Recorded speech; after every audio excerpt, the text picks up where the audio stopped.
राजा अयोध्येश्वर का राज्य समृद्ध था, लेकिन राजा का दिल हमेशा अकेला महसूस करता था। एक दिन वह वेश बदलकर अपने राज्य का हाल जानने निकला। चलते चलते वह एक छोटे से गांव में पहुंचा, जहां उसने एक गरीब लड़की को देखा। वो लड़की कावेरी अपनी गायों को चराने और मिट्टी के बर्तन बनाने का काम करती थी। उसकी सुंदरता और उसकी बातों में छिपी बुद्धिमानी ने राजा का दिल जीत लिया। कावेरी ने राजा को पहचान नहीं पाया और उसे एक साधारण यात्री समझा। राजा ने उससे बात की और उसकी कठिनाइयों के बारे में जाना। कावेरी ने बताया कि वे अनाथ हैं और गांव के लोग उसे अक्सर तिरस्कृत करते हैं। राजा ने सोचा, कैसे इतनी खूबसूरत और बुद्धिमान लड़की इस हालात में जी रही है। वह उससे बार बार मिलने लगा। धीरे धीरे दोनों के बीच एक गहरा रिश्ता बन गया। दरबार में मंत्री महादेव राव को राजा की इन यात्राओं के बारे में पता चला। वह पहले से ही राजा के खिलाफ साजिश रच रहा था और अब उसने इस नए रहस्य को अपनी चाल का हिस्सा बना लिया। उसने सोचा, अगर राजा इस गरीब लड़की से प्रेम करता है तो मैं इसका फ़ायदा उठाकर उसे बदनाम कर सकता हूँ।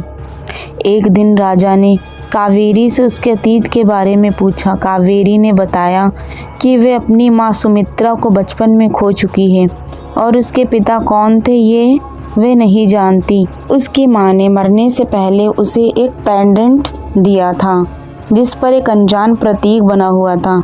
राजा को प्रतीक कुछ जाना पहचाना लगा, लेकिन उसने कुछ नहीं कहा।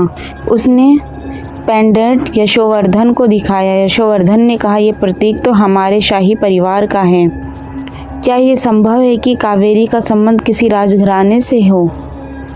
राजा ने कावेरी को अपने महल में बुलाने का निर्णय लिया, लेकिन इससे पहले महादेव राव ने गांव में अफवाह फैला दी कि राजा एक गरीब लड़की के साथ समय बिता रहा है।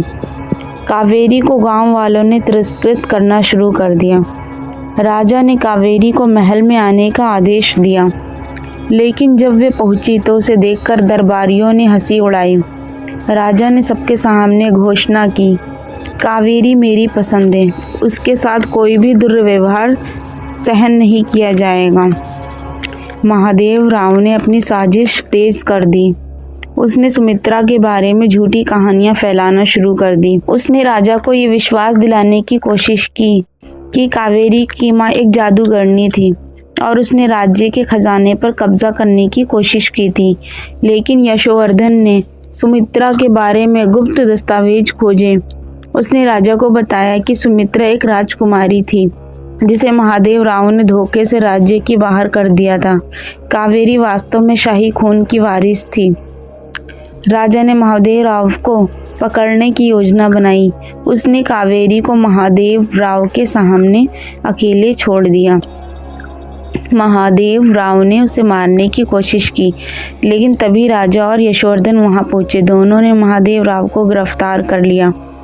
सभी रहस्यों का खुलासा होने के बाद राजा ने कावेरी से अपने प्रेम का इजहार किया। उसने कहा, तुम्हारी गरीबी ने नहीं, तुम्हारे दिल और आत्मा की सुंदरता ने मुझे जीना सिखाया है। कावेरी ने राजा का प्रस्ताव स्वीकार किया और दोनों ने मिलकर राज्य को नई ऊंचाइयों पर पहुंचाया। उनका प्रेम एक मिसाल बन गया और उनकी कहानी सदियों तक सुनाई जाती रही। अगर आपको ये कहानी पसंद आई हो तो हमारे चैनल को सब्सक्राइब करिए, लाइक करिए